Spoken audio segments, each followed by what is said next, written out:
कृष्ण लीला में पृथ्वी की भूमिका निभा रहे उनसे बात करते हैं। बताएंगे कि आप कृष्ण लीला में पृथ्वी की भूमिका निभा रहे हैं। जी, हमें बताया गया है। पहले हमको बताया था गोपी बनो, तो हम गोपी बन गए। अब हमें बताया कि आप पृथ्वी बनो, तो हम पृथ्वी बन गए। जैसे जैसे पात्र होते हैं वैसे उन्हें रोल दिया जाता है। मैं पृथ्वी का दिया है तो हम पृथ्वी बन के जा रहे हैं। अब पृथ्वी बनने का क्या उद्देश्य है?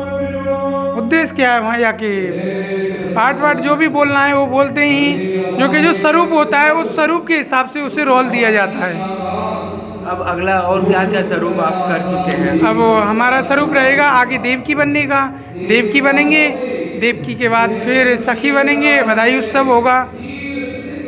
शुभ नाम हमारा शुभ नाम कुलदीप कुमार। ठीक, आप देख सकते हैं कि मेरे पीछे थे जो पृथ्वी है ना, वो उस कृष्ण लीला में पृथ्वी का भूमिका निभा रही है। मैं विकल्प श्रीवास्तव, न्यूज़ 9 CG के साथ।